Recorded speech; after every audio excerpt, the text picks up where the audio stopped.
Well, there we have it then. Welcome back to Matchday Live here on Fox's Hub with me, Dan Bates, Steve Howard and Matt Elliott are with me here in the studio following a really disappointing evening. Again here at King Power Stadium where it's finished Leicester 0, Newcastle 3. Jerry Taggart was on co-commentary duty. He'll stay with us in the press box as well as we assess that and look ahead to the game with Brighton at the weekend. I'll start with you. Matt, though, just overall, obviously, a frustrating one for the Foxes this evening. Yeah, it's been frustrating times generally, hasn't it? But it was tough tonight. Pretty much from the off, conceding so early again, obviously deflates everyone. They're trying to raise themselves one way or another, and that just knocks the wind out of you, doesn't it? They're conceding in that way and that easily. But yeah, it's not a lot to report in the second half, really. Yeah, one or two things we can speak about. Obviously, Monga coming on the pitch, which was a positive for everyone, I think, and no more than the young man himself. But yeah, unfortunately, it was more of the same, wasn't it? A below par, an under par performance. No goals again, and conceded goals too easily. Is a very brief summary of it. Well, we killed Leicester really. The early goal. Newcastle just got the momentum, and obviously did the job in the first half. And when you're lacking in confidence and you're going into half time at 3-0, you're fighting a losing battle. But saying that, I thought it was a more positive second half from Leicester, and I think there's more positives you can take out of that. Because obviously I know Newcastle made some changes, but I think there were some positives though, and hopefully you can take them into the next game. And I was going to say build on them, but it's last chance saloon at the minute. Isn't it? Well, it's getting very close to that stage, isn't it? And some people would say it's past that stage. Yeah, exactly. Jerry, you were on co-commentary duty for us this evening. Obviously, the game pretty much was done at half-time, wasn't it? Let's be honest. But at least in the second half, we saw a little bit of something, didn't we? There is some positivity we can cling on to. We'll come on to the likes of Jeremy Mungo and Ricardo, who came on again and looked bright, just as he did against Man City on Wednesday. Yeah, I mean, the lads have already touched on it. I touched on it straight after the final whistle. Effectively, the game was over at half-time. Newcastle, rightly so, probably conserving a little bit of energy. It's been a massive couple of weeks for them, and the coming weeks are going to be massive for them as well, trying to strive for Champions League football. But yeah, at least it wasn't 4, 5, 6. Whereas at the end of the first half, you're thinking, if Newcastle really step on the gas here, then it could have ended disastrously tonight for Leicester. But yeah, they showed a little bit of grit and determination. 2 subs came on, made a difference for me. 2 positive changes, two players that are more akin to playing in those wide areas. Whereas Daka and Christensen aren't. So yeah, showed a little bit of something, but didn't really trouble the keeper, in all honesty, Dan. That was the thing. And but at least when the subs did come on, they had a little bit of impetus and tried to make a difference. Just finally from you, Jerry, before we say good evening to you, how do you see Saturday and the team? Because we've not seen changes, have we, yet from Ruud in the last couple of games? It's been the same starting 11. Do you think we'll see a change on it's hard to say. Saturday? It's hard to say. He's made 2 changes at half time tonight, 2 positive changes, and that's at a home game. Okay, it's against a team that are flying high in the league, and you're going away on Saturday against Brighton, who are in decent form, not great form, in decent form. So it's hard to see why he wouldn't go there and try and set up in a similar vein as he did tonight to begin the game. or does he go there and say, right, you know what? Why don't we just go for it and put, attacking player, put round pegs and round holes, basically. Because at the beginning of the game, that didn't happen. He didn't have round pegs and round holes. By the end of the game, or by the beginning of the second half, looked a little bit more fluent. The ball was being played forward a lot more earlier, a lot more quicker. The players that came onto the pitch were being positive instead of taking the safe option, which we've seen in the first half, sideways or going back to the centre halves. So there is a train of thought to say, why don't you start like that? Why don't, Ricardo came on, nice and positive, some lovely little touches. Yes, he gave the ball away once or twice, but effectively he's just got that little bit of touch of class, hasn't he, Ricardo? Where his way to pass, his appreciation of pass. And again with Jeremy Muggy when he came on, showed some lovely little touches of class when he was under severe pressure. So there is that train of thought to say, why don't we just go for it? Perfect. Thank you very much, Jerry. I will pose that exact question to Sam and Matt now. But thank you for joining us tonight, and we'll see you again on Saturday. What did I say? Sam there. Been a long night already, hasn't it, Steve? You know that. Right, so Sam, what do you think? Jerry there said he was talking about round pegs in round holes maybe in the attacking areas for Saturday. So whether it's Monga to start, we don't know, or Buonanotte on the right for Patson Daka, who actually showed some glimpses in that first half of driving runs, didn't he? What are your thoughts? Do you think you'll see a change for Saturday? I think he's got to now, because he kept the same squad and they've got beat again. But just be positive. Just go in there and be positive. If he plays, an attacking front four or three or two or whatever it is, just be more attacking and be more positive. Because I think there was signs of that, and I keep trying to think the positives out of it. And when they were going forward, when they were running forward and being positive, they looked a better team. I know Ricardo made a difference when he came on. You just think, be positive, and go out with don't go down relegate with a whimper. Go down, if you're going to go down fighting. And I think that's what they need to do. And they showed glimpses of that in the second half, but obviously not enough for me anyway. Yeah, it was difficult to sort of gauge that small improvement in the second half, because you've got to counter that with what you said, Steve, there about Newcastle. Taking their foot off the gas a bit, really, making changes and sitting on their lead, understandably so. So it was a little bit of a stalemate, wasn't it, second half, really? Although there was, Buonanotte coming on, tried to sort of insert a bit of cutting edge or a bit of sort of directness with the positivity getting forward.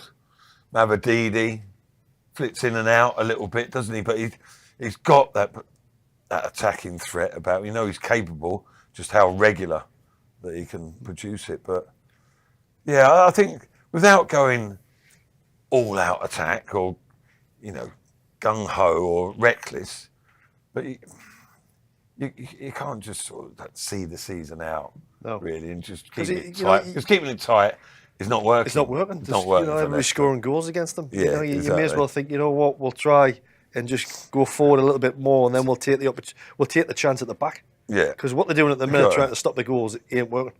No, exactly. Even when they've sat back in games in quite big numbers, sooner or later they've been exposed, haven't they? Yeah. Something opens up. So it's just the way things have been this season, really. But I think it's time for change. You've got to try something. Well, but he's tried something different in terms of the structure, the system, but he got to put a different slight on it. Do you know what I mean? Different picture on it. Yeah, but Bubba on YouTube has got in touch with us, a regular viewer of ours. So thank you, Bubba, for sticking with us. He has just put, will we score again this season? Obviously, it's in jest because you'd think, crazy, but it's been a while now since that last goal. So is it just a case of being like, right, Brighton away, we know they're a really good team anyway, but it's just, just scoring a goal clearly is. But I think if they score a goal, especially if they go like 1-0 up or take the lead and score a goal, I think they'll give the whole squad a lift. To think, we can do this. And then, it's obviously a hard place to go, Brighton, but they'll be... Well, Liverpool next, isn't it? Is it Liverpool next? Brighton. Sorry, no, Brighton, Liverpool. Then Liverpool. Liverpool. Yeah, sorry, that's what I mean, Yeah. So, they're all tough. I mean, we were looking at the back end, at the start of the season, you're looking at the last run of 5 games, and people were saying, "Oh, that might work well in Leicester's favour," but it's looking like it's going to be too little, too late. And Nottingham Forest and Bournemouth haven't had a bad season either, have they? Yeah. So they're not quite the fixtures that Leicester were predicting. But so they've got a tough run. But life's tough in the Premier League, isn't it? As they found out. But I mean, I always remember when I was a striker, you were if you were creating chances, you were missing chances, or you were missing the goal, or you were having a shot. At least you were creating chances. So it used to settle you down. Whereas this team's not even creating chances. Well, it's a sad state of affairs, really. That we're talking about when you're going to score the next goal. Yeah, exactly. I don't remember ever really doing that. No. Or thinking that about other teams. Yeah. Never mind just Leicester or my own experiences. But yeah, it's got to be demoralising for the players, to be fair. When they're thinking, well, they know that certain people or some people are not even thinking about winning the game. They're thinking about, are they going to score or not? Score a goal. Like, yeah. There's some big changes, big improvements to be made, but you're not going to change them by lying down, are you? That's for sure. No, exactly. And obviously Saturday we'll be doing our watch along Saturday afternoon. So hopefully we can see a goal doing that, and they'll go there and they will hopefully show that fight, and hopefully we can just see that goal. Let's look at some of the positives then from the second half. I've had a look on social media. Obviously the comments, fans are frustrated. They're angry with what is happening naturally, but a couple of positives from tonight that a lot of people are picking up on is obviously Jeremy Monga, 15 years old, the second youngest ever debutant in the Premier League, which is impressive in itself. Who's the first? Wanyeri at Arsenal. Oh yeah, he came on like a couple of years ago, didn't he? So to be the second youngest is impressive in itself. And Ricardo, again, similar to Man City in the week, came on and looked good, didn't he? A couple of driving runs. Yeah, he's a quality player, Ricardo. Isn't he? He's just hampered by regular sort of bouts of injury, but at times he's been up there with, well, he's more than just a full-back, isn't he? But that was his sort of orthodox position initially, wasn't it? And he was up there with some of the best in the league. Yeah. At one stage. Yeah. It's always a good feel, a good sight when he comes back into the fray. Just hope he builds up his sort of durability, really, that he's able to play a sequence of games, because I don't know, he would certainly add to things. And I'm just being a bit preemptive, sorry, I'm just picturing him. I mean, in the Championship last year, he was a class above, wasn't he? When he featured. I think I said this when the champion. Him and the team is a far better team than him without him. Yeah, does that make sense? Yeah, and also the other players, he gives them a lift, I think, as well. Cause, it's another quality teammate out there, gives that extra confidence. But just the more he plays, the better it's going to be for everyone all round, not least Ricardo himself. But Monga was, I mean, the crowd. What do you think of him? When he came on, the crowd give him all a lift, and that's what we said that before the game. That's what you need, We said, didn't we? We were watching it. Was all the best that he comes on. His first opponent, he looks over his shoulder. Dan Burn was standing there. Sticks one of the above his head. Just hang one up for him with that. But what did you think of it? He done all right, didn't he? Yeah, it's naturally. Listen, like I said before, he must be like bordering on super talented to be on the bench in the Premier League game at 15. Like Wanyeri he's some player. Monga, lovely touch, comfortable on the ball, receives it well, didn't he? Left foot. Straight away, he was looking to be positive.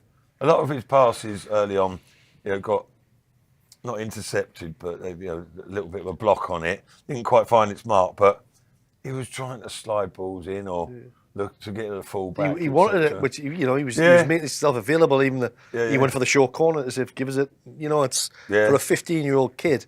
Fair play. No, exactly. Hopefully he'll kick on because I love all that. Yeah, he's having the confidence and the ability to go at 15 years old and say, "I'll have a bit of that." Yeah, I saw him. There was one like especially in a game like that when you're 3-0 down and he wants the ball and he wants to go forward. You said in the corner, and then there was another corner that Leicester had, and he was walking off as if he was oblivious, and he was a good little check, and it got spotted, so he didn't do it. But he's like, "All right, he's trying things." He's trying something. But obviously bags of potential. He'll be in the squad again, surely at the weekend. Yeah, and why not? I guess. Yeah. Absolutely. No, exactly. Yeah. Exactly.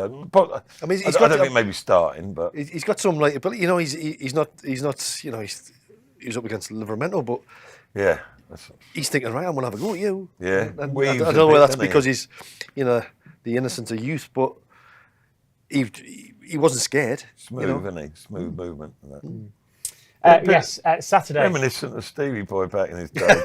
They mean Sam. Yeah. What's that?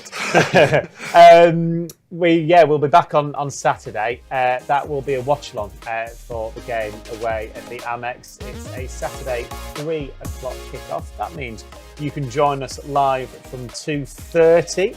We'll have a little build-up to kickoff for around about half an hour, and then we'll talk through the full 90 minutes. So yes, live from 2:30. So do join us for that. And available right now is this man's old strike partner here at Leicester City. What a partnership it was as well. And what a year it was in League One in particular. Matty Fryer talking about that fantastic campaign where the Foxes returned to the Championship. You do get a mention in it, Steve, as you can imagine, being his strike partner. And he had that ridiculous season, didn't he, in League One, Matty Fryer? You can learn and listen and reminisce all about that.